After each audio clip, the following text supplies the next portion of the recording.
اس کا سلوشن کیا ہے؟ ایک عام پاکستانی کی جان، ہمارے فوجی کی جان بہت قیمتی ہے، اسے کیسے بچایا جا سکتا ہے؟ کرنا کیا ہے؟ دیکھیں میں اس کا سلوشن جو ہے وہ جو ہے تاریخ سے دوں گا، اور میرا ذاتی خیال یہ ہے کہ امیر تیمور نے اس کا جو سلوشن تھا وہ تقریباً 300-400 سال پہلے دے دیا تھا. وہ یہ ہے کہ let the Goan leave alone. آپ ان کو جتنا زیادہ آپ فیسیلیٹیٹ کریں گے آپ کو ان سے اتنا زیادہ ریئیکشن محسوس ہوگا. یہ میں نہیں کہہ رہا ہوں، یہ امیر تیمور نے کہا تھا. اور ایک بات میں آپ سے اور کرنا چاہ رہا ہوں، ہم ان کے لیے سر کیا کریں؟ ان کی نسلیں پاکستان میں پلی بڑی، ان کو یہاں پہ سٹیٹسز مل گئے. میں کہہ رہا ہوں امیر تیمور نے کہا تھا لیٹ دیم لیو الون. ان سے رابطہ اتنا ہی رکھے جتنا ضروری ہے. آپ نے تو ان کی نسلیں پال لی اپنے اندر. اب کیا کیا جائے؟ اب بھی سختی ہو سکتی ہے. کم سے کم بارڈر چیک پوسٹ کو، بارڈر سیکیورٹی، دنیا کا جو کانسیپٹ ہیں پاسپورٹ کنٹرول کا، وہ اسٹرکٹلی ہونے چاہیے. اور اس میں اس گورنمنٹ کو اپریشیٹ کرنا چاہیے کہ کم سے کم انہوں نے وہ اپنا جو ہے وہ تو ختم کیا نا، یعنی کہ جو آپ کہہ سکتے ہیں 50-100 روپے کا جو ملتا تھا وہ لے کے بار بار آ کے دہشت گردی کرتے تھے. اس میں ایک اور بات ہے، آپ صرف دہشت گردی بھی سنا رہے ہیں کہ چائنیز کے اوپر حملہ ہوا، ہماری افواج پہ حملہ ہوا ہے. دیکھیں 2005 میں دنیا کی جتنی بھی آپ کہہ سکتے ہیں ٹیررزم واچ آرگنائزیشنز ہیں، انہوں نے یونائٹڈ نیشن کے ساتھ مل کر ایک کام کیا تھا. وہ تھا ایکچولی اکنامک ٹیررزم کا. اور اکنامک ٹیررزم کا 2006 میں انہوں نے ایک رپورٹ جاری کی تھی جس پہ انہوں نے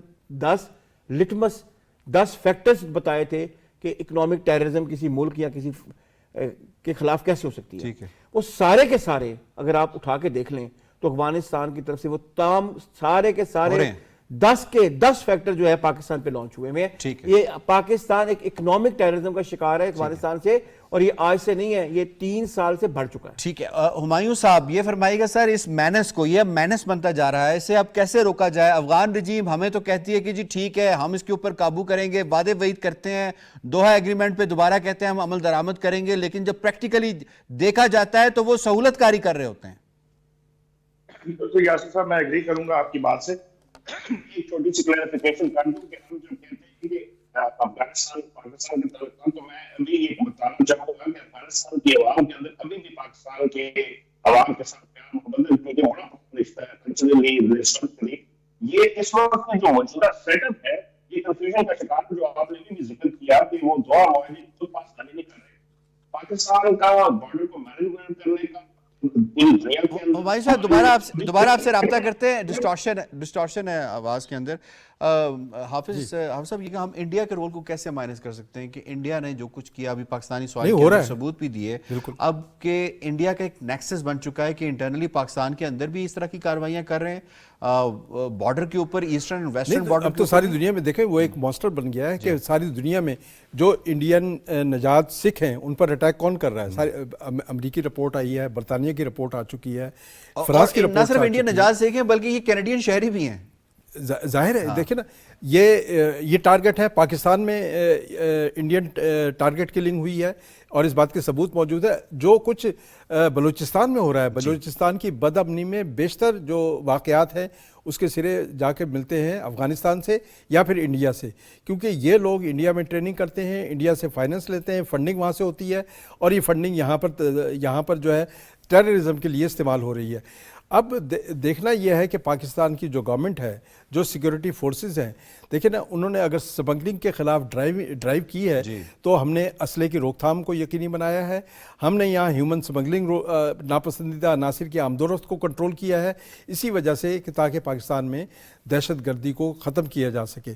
لیکن یہ ایسا ایک مینس ہے کہ اس میں جب تک عالمی طاقتیں اور عالمی برادری پوری طرح سے یکسو ہو کر پاکستان کے ساتھ کھڑی نہیں ہوگی تو یہ خطے میں استحکام نہیں آئے گا. آغا صاحب کیا Indian roll on Afghanistan soil کو مائنس کیا جا سکتا ہے؟ پہلے ہم یہ کہا کرتے تھے کہ ایک ریٹورک تھا کہ شاید انڈیا کا جو معاملہ ہے وہ جیسے ہی افغان رجیم چینج ہوئی تو وہ مائنس ہو جائے گا، ایسا ہے؟ بالکل نہیں مائنس ہوا ہے بلکہ پلس ہو گیا. اور جہاں تک بات ہے کہ پاکستان میں جو کچھ ہو رہا ہے اور خاص کر اپنا بلوچستان میں آپ کو ایک ہسٹورک پرسپیکٹو دیتا ہوں. حافظ صاحب بیٹھے ہوئے میرے ساتھ کہ جب یہ 1900 میرے خیال میں 73 کی بات ہے کہ ایک میٹنگ ہوئی, اندرا گاندھی نے وہ اپنا میٹنگ ہولڈ کی اور انہوں نے کہا کہ آپریشن جیک پاٹ کے بعد ہم آپریشن سرپرائز شروع کریں گے بلوچستان میں. تب سے 1973 سے اپنا انڈیا انوالو ہے اور اب وہ سوائل استعمال کر رہا ہے. رجیم چاہے کوئی بھی ہو, ہیو ٹو مائنڈ اپ جی. شکریہ ادا کرنا ہے مجھے اپنے چاروں گیسٹ کا جنہوں نے آج کے دونوں موضوعات کے حوالے سے تجزیہ پیش کیا. پروگرام کیپٹل ویو سے اتنا ہی. یاسر رحمان کو دیجیے اجازت. اللہ نگہبان.